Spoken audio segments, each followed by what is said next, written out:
I'm your host, Annie Bowles, and this is News du Jour.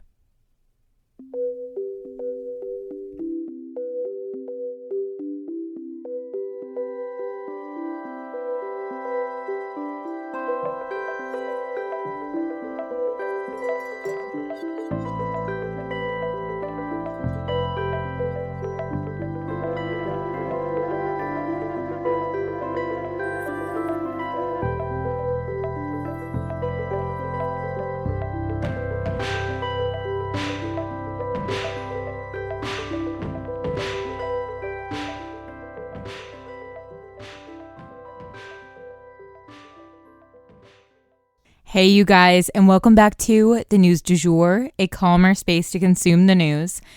So, when I say that the news is moving fast these days, I don't just mean things to do with Israel and Palestine and that conflict.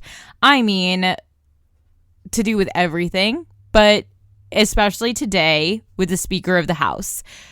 What I had written for that portion of today's episode is now completely irrelevant, right as I am going to record this. So it's frustrating, but at the same time, what I'm planning to do today is just read you what I wrote and then give you the update right at the end. It's not a very big part of today's episode, but I do think it's important to kind of have the backstory that I had prepared for you guys so you can understand the context of the newer developments. Anywho, without further ado, we'll go ahead and jump into the news for today. We are going to start with that story about the Speaker of the House, and then we have a longer story to do with Trump and updates to the Georgia case, and then we will jump into some Israel updates. Let's get into it. So like I said, I'm just going to read for you guys a little update I had about Speaker of the House, and then give you the breaking news that I just received. Let's dive in. Republicans nominate Tom Emmer. So we've been here before, you guys. The Republicans have found themselves another candidate, another nominee for Speaker of the House, a man by the name of Tom Emmer of Minnesota, who is the House Majority Whip. Basically, the whip's job is to count the votes that they have. So like, let's say a piece of legislation was coming up. They would take a tally of who is planning to vote for this piece of legislation, who's already saying they're going to vote against it, and then who is undetermined, and basically go and whip up support for this bill. The Republicans have been at this for 3 weeks now. This entire situation is completely unprecedented, but every day that goes by makes it feel more and more like a joke or like Groundhog's Day, and a reference that history teachers will be chuckling about for years to come. Some other names that have been thrown in are Mike Johnson of Louisiana, Kevin Hern from right here in Oklahoma, Pete Sessions of Texas, Austin Scott of Georgia, Jack Bergman of Michigan, and Bryson Donalds of Florida. We will definitely keep you guys posted, and that brings me to the update, which is Tom Emmer, who we were just talking about, has already dropped out. So, I kept hearing Republicans say, like on different news outlets, we're going to have a speaker by the end of the day. That did not happen, and we are right back to square one. So basically all those names I just listed, their hats are still in the ring, and we'll see what happens next. I'll keep you guys posted, but I'm really hoping that this is over very soon. And for our next story to do with Trump, another attorney turns. We are finding out that Trump's former attorneys, you guys, are more afraid of prison than they are of him. They're all turning on him one by one. First, it was Scott Hall. Next, it was Sidney Powell. Then Kenneth Chesebro. And now finally, Jenna Ellis, who tearfully read a statement in court explaining that she plans to plead guilty. She will pay a $5,000 fine and testify truthfully against the other co-defendants. The New York Times podcast, The Daily, explained yesterday that this is often how this type of case is conducted. If you guys remember, this is a racketeering case, which is basically the type of case that's usually used to catch a mob boss. So think of it in those terms. with a mob boss, there are layers and layers of like foot soldiers beneath them. The foot soldiers can either clam up and protect their leader, or they can show prosecutors where the bodies are buried. And by that, I mean literally in a mob boss case, but figuratively here. Anywho, in a mob case, they would want to go for the weakest links first and then get them to turn and then work their way up to gather more and more information and evidence as they go, so that then once they're in that inner circle of the leadership, they can say, look at this mountain of evidence we have against you. Just give us a little bit more about this leader and you're off the hook too.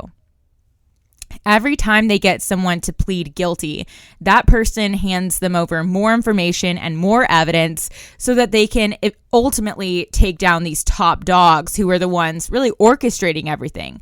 Because if you think about it, if they just manage to get some of the foot soldiers but can't like slay the full dragon, like if the leader is still out there, they're going to still be committing crimes. So it's obviously their ultimate goal to get the leadership. And that is what is happening in this Trump Georgia case as well. They're picking off those lower level attorneys, but people who do likely have record of communication with Trump, like a paper trail connecting to him, and they will work from there inward towards his inner circle. Sometimes the inner circle doesn't turn, but by that point, they already have so much evidence that they can take them down too.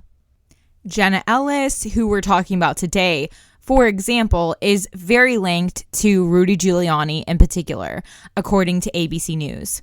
She stood next to him as they both espoused falsehoods on national television, things that they have both admitted now were not true about election rigging. She was also one of the attorneys paving the way to try and argue that Vice President Mike Pence could somehow overturn the election results on January 6th. And that is a falsehood that effectively cost 5 people their lives. As with the other guilty pleas, this deal requires that Jenna testifies truthfully or else her deal could be revoked. We'll definitely keep you guys posted. And with that, we will go ahead and jump into some Israel updates. So yesterday, we let you guys know that it was breaking news. 2 more hostages had been released. So we wanted to provide some more color and backstory for that mini story. Let's get into it. 2 elderly women were allowed to leave captivity based on humanitarian grounds, according to a statement provided by Hamas. They were 79 and 85, respectively. At least one has spoken to the press. With the help of a loved one, she revealed what happened to her and where she had been taken. She kept track of exactly where they had taken her, and it was indeed into underground tunnels that she described as a network. She said, quote, "It looked like a spider web," end quote. Red Cross facilitated basically the exchange of the hostages and confirmed their release, working with Qatar, who again has been instrumental in these efforts to get the hostages out safely. That said, we still have hundreds awaiting rescue from Hamas. This is the largest hostage crisis on record that I can find out about, at least. The closest thing was I think 66 hostages. So this is far from over. 220 hostages, including 10 Americans, are still unaccounted for, according to NBC News. Hamas asked that we talk and negotiate, and then they will go ahead and release all the rest of the hostages. But President Biden publicly said to the press that, quote, "Hamas has it backwards. We should have the hostages released safely, and then we can talk," end quote. So something we haven't talked a lot about on this podcast to do with this, ongoing conflict is homes destroyed.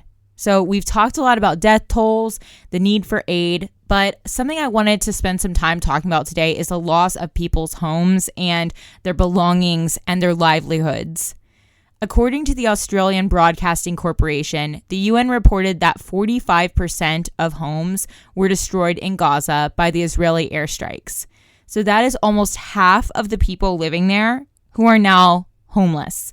That makes about 1 million people who no longer have homes and are probably without the vast majority of their belongings. Just for a second, imagine that half the people in your city or half the people in your neighborhood were suddenly without a home and missing the vast majority of their belongings. And all the businesses, about half the businesses in the city are gone too, physically destroyed. That is what the people of Gaza are facing right now as we speak. And obviously it is impossible to have an economy that's functioning like this, really to have a functioning society in general. But in addition to the insurmountable grief that these people must be facing with the death toll, loss of children, they're also facing a loss of their home and basically that place that they feel safe. Back in October of 2020, there was a terrible ice storm here in Oklahoma City, and my husband and I basically had to be out of our home for 2 straight weeks. And this isn't anything like what the people of Gaza are going through, but I did feel like not having a space, we couldn't stay here because it was simply too cold to be in our house at the time. And again, this was in October. It was such a curveball, but it was really, really cold here in Oklahoma City. In Tulsa, they didn't even get hit with this storm. It was just this area. But we basically felt homeless for a little bit because during the day we had no electricity in our home at all, no heat, basically couldn't cook anything, couldn't charge our phones.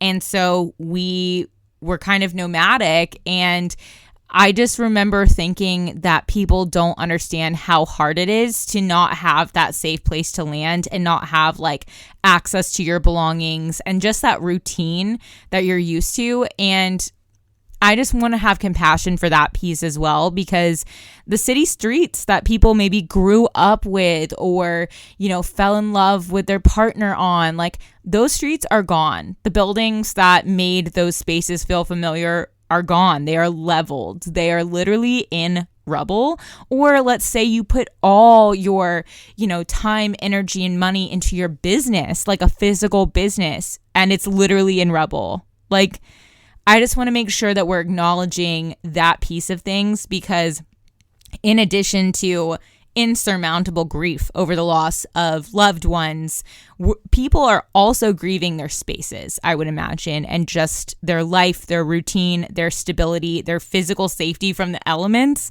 I mean, yeah, items that meant a lot to them, that may have been in their homes, they're gone. So I just think this is something that we all should be taking into account when we're looking at this situation.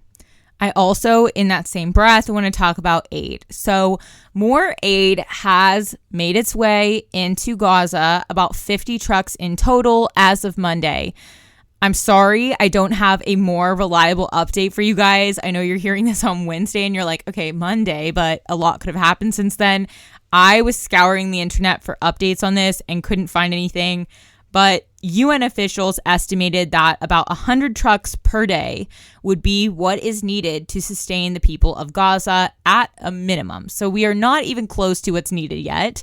Please keep your eyes and ears on this subject. And if you feel like it, this is something that you could definitely reach out to representatives about as well, because as we've covered before, it is a burgeoning humanitarian crisis.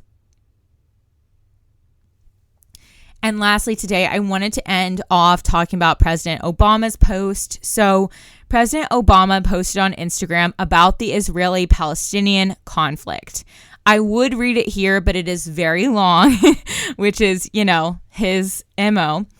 But to summarize it the best I can, I would say that he voiced support for Israel and attested that they too have ancient ties to the land, the right to exist as a country, and to defend their people. But he also warned that the humanitarian crisis in Gaza is worsening and that it is extremely severe and that everyone deserves to live safely in their homeland as much as any Israeli does. So He also cautioned that Israel should be diligent in following international law and upholding the values that our countries mutually stand for. And that for today is the news du jour. Today, I wanted to leave you guys with the quote, "Neither love nor terror makes one blind. Indifference makes one blind."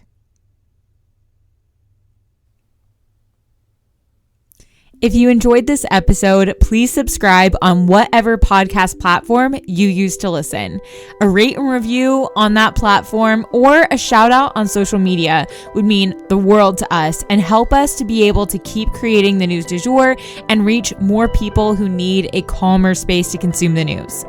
But the best way to support all of our work is to become a patron at www.patreon.com/Sugar-Free Media, and that is also linked in our show notes.